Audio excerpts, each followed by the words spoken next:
c'est de premièrement tuer la chair de l'homme. Alléluia. Alléluia. Et après avoir tué la chair de l'homme dans la saison appelée désert,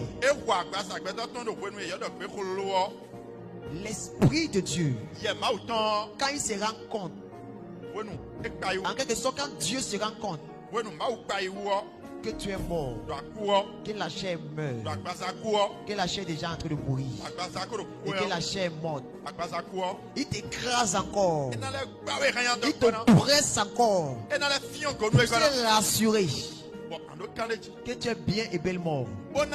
Et quand il se rend compte que tu es mort, il prend son esprit et il dépose son esprit en toi.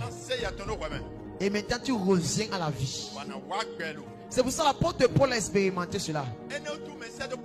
Et il a dit dans l'écriture, si je vis, ce n'est plus moi qui vis, mais c'est Christ qui vit en moi. Pourquoi? Parce que dans le désert, il s'est rendu compte que la personne qu'il était morte et qu'il a revêtu la vie de Christ. Et quand lui, ce n'était plus lui qui vivait, mais quand lui, c'était l'Esprit de Dieu qui vivait. Et c'est pour ça qu'il s'est levé. Et il a dit, si je vis, ce n'est plus moi qui vis, mais c'est Christ qui vit en moi. En quelque sorte, il voulait dire, dans le désert, il est mort, il est ressuscité pour vivre pour Christ et en Christ. Alléluia. Alléluia. Et tu as besoin d'avoir cette grâce. C'est une grâce de mourir pour Christ et de ressusciter pour vivre pour Christ.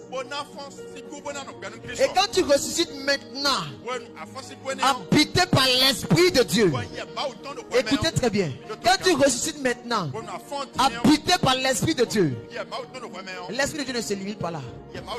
En quelque sorte, Dieu ne se limite pas là. Dieu prend maintenant sa gloire et il investit toute sa gloire en l'homme que tu es.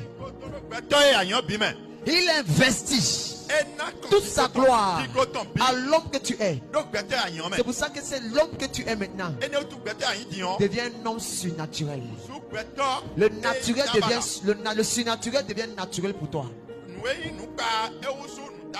C'est pour ça l'apôtre Pierre aspirait à cette grâce.